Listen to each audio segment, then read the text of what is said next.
السلام علیکم ناظرین، سلامتی ہو آپ پر جہاں بھی آپ ہوں۔ کیلنڈر پر آج تاریخ ہے 20 شعبان المعظم، انگریزی تاریخ 24 مارچ ہے۔ اپنے میزبان راہی حجازی سے عالمی خبریں سنیے۔ OIC کا اعلامیہ جاری، 140 قراردادیں منظور۔ اسلام آباد میں منعقد ہونے والے OIC وزرائے خارجہ کونسل کے 48ویں اجلاس کے اعلامیے میں 140 قراردادیں منظور ہوئیں اور اسلاموفوبیا، کرپشن، دہشت گردی سمیت دیگر مسائل پر بات ہوئی۔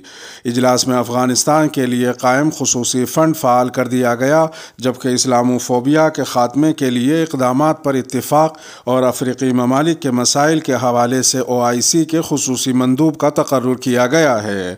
بدھ کو 2 روزہ اجلاس کے خاتمے کے بعد OIC کے سیکریٹری جنرل حسین ابراہیم طاہا اور پاکستان کے وزیر خارجہ شاہ محمود قریشی نے مشترکہ نیوز کانفرنس میں اجلاس کے اہم فیصلوں کا اعلان کیا۔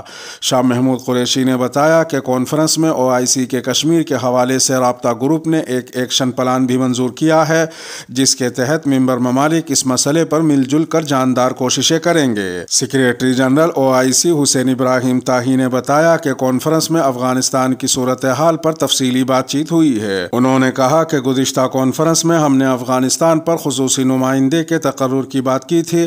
اب تک نہ صرف نمائندے کا تقرر کر دیا گیا ہے بلکہ اس نے افغانستان کا دورہ بھی کیا ہے۔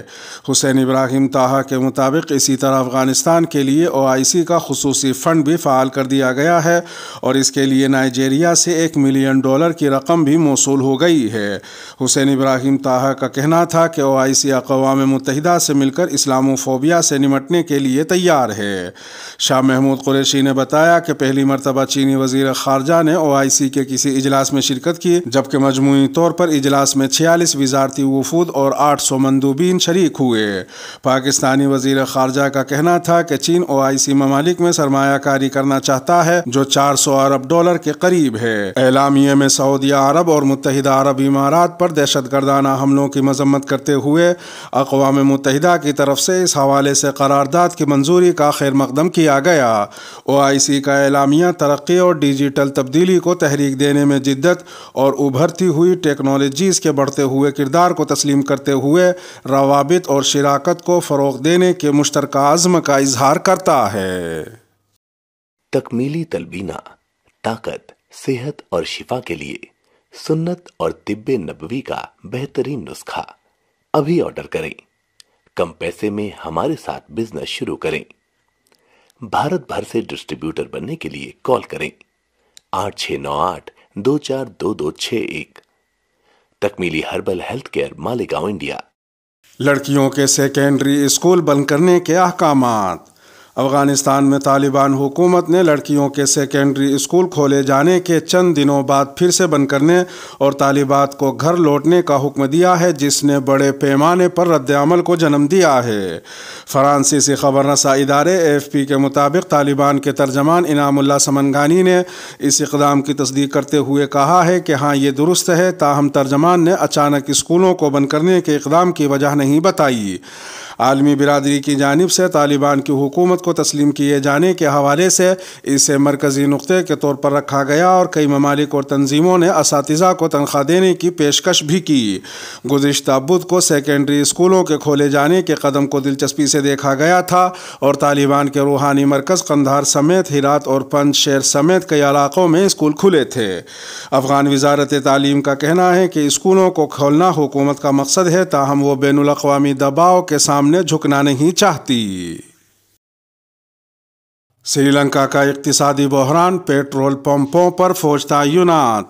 سری لنکا نے اہم اجناس کی قیمتوں میں اچانک اضافے اور قلت کی وجہ سے پیٹرول پمپوں پر ہزاروں لوگوں کی لمبی قطاریں لگنے کے بعد ایندھن کی تقسیم میں مدد دینے کے لیے منگل کو سینکڑوں سرکاری پیٹرول اسٹیشنوں پر فوج تعینات کر دی۔ واضح رہے کہ سری لنکا زر مبادلہ کے بحران سے نبردہ آزما ہے، جس نے اس کی کرنسی کی قدر میں کمی پر مجبور کر دیا ہے اور خوراک، ادویات اور ایندھن جیسی ضروری درآمدات کے لیے ادائیگیاں متاثر ہو رہی ہیں، جس سے وہ بین الاقوامی مالیاتی فنڈ یعنی IMF سے رجوع کرنے پر مجبور ہو گیا ہے۔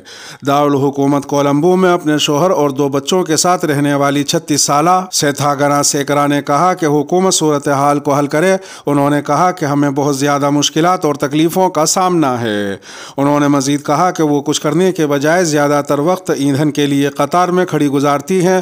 ہر چیز کی قیمت میں اضافہ ہو گیا ہے اور ہم جو روزانہ کماتے ہیں اس سے بڑی مشکلوں سے گزارا ہوتا ہے۔ حکام کا کہنا ہے کہ پیٹرول پمپوں اور مٹی کے تیل کے سپلائی پوائنٹس پر فوجیوں کی تعیناتی کا فیصلہ لمبی قطار میں کھڑے 3 بزرگ افراد کی موت واقع ہونے کے بعد کیا گیا ہے۔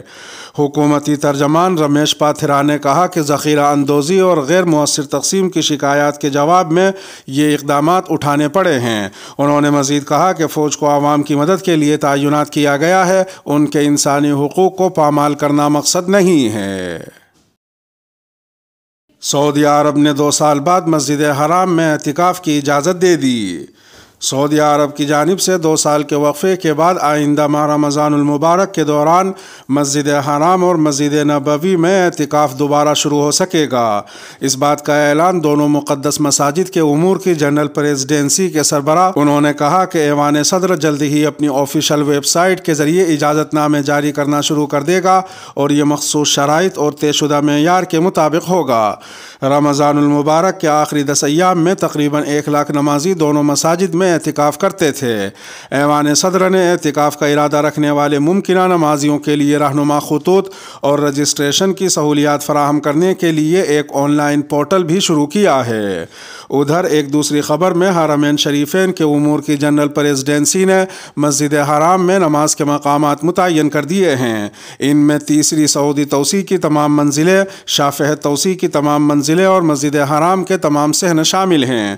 انتظامیہ نے مطاف کے صحن اور زمینی منزل کو طواف کرنے والوں کے لیے مختص کیا ہے۔ علاوہ ازیں طواف کے بعد 2 رکعت سنتیں زمینی منزل اور پہلی منزل پر ادا کی جا سکیں گی۔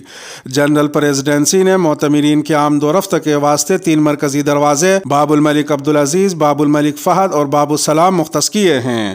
اسی طرح 144 دروازوں اور 3 پلوں کو نمازیوں کی آمد و رفت کے واسطے مختص کیا گیا ہے۔ رمضان المبارک میں افطار کے دسترخوان حرم شریف کی راہداریوں میں لگائے جائیں گے۔ ان کی تعداد 2000 ہوتی ہے۔ ادھر ایک تیسری خبر میں دبئی حکومت نے تمام سرکاری و نجی اداروں میں رمضان المبارک کے دوران لچکدار ڈیوٹی کے اوقات جاری کر دیے ہیں۔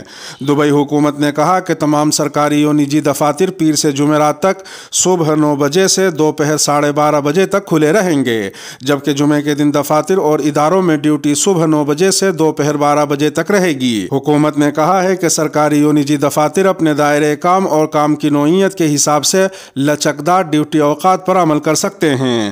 اسی طرح دفاتر اور اداروں کی انتظامیہ کو اختیار دیا گیا ہے کہ کام متاثر کیے بغیر کارکنوں سے آن لائن کام بھی لے سکتے ہیں۔ ایئر نیوزی لینڈ کی نیو یارک کے لیے 17 گھنٹے طویل پرواز کا آغاز۔ ایئر نیوزی لینڈ نے اپنی تاریخ میں پہلی مرتبہ آکلینڈ اور نیو یارک کے درمیان براہ راست پروازوں کا سلسلہ شروع کیا ہے۔ امریکی نیوز چینل CNN کے مطابق طویل دورانیے کی یہ فلائٹس رواں برس 17 ستمبر سے آکلینڈ سے شروع ہوں گی۔ دونوں شہروں سے ہفتے میں بوئنگ 787 ڈریم لائنر کی 3 فلائٹس چلیں گی۔ ایئر نیوزی لینڈ کی ویب سائٹ پر ٹکٹوں کی فروخت شروع ہو چکی ہے۔ نیو یارک سے آکلینڈ کی پرواز کا دورانیہ 17 گھنٹے 35 منٹ ہوگا، جو دنیا کی سب سے طویل فلائٹس میں سے ایک ہے۔ ایئر نیوزی لینڈ کے CEO گریگ فورین کا کہنا ہے کہ ہم نے اس طویل دورانیے کی فلائٹ کو ممکن بنانے کے لیے گزشتہ چند برس بہت محنت کی ہے۔ نیو یارک پہنچنے تک مسافروں کو تازہ دم رکھنے کے لیے ہم نے سفر کو خوشگوار بنانے کے انتظامات کیے ہیں۔ ہماری تجربہ کار ٹیمیں اسے بہترین بنانے کے لیے دن رات کام کر رہی ہیں۔ واضح رہے کہ اس وقت دنیا میں سب سے طویل دورانیے کی فلائٹ سنگاپور اور امریکی ایئرپورٹ JF کینیڈی کے درمیان چلتی ہے، جس کا دورانیہ 18 گھنٹے ہے۔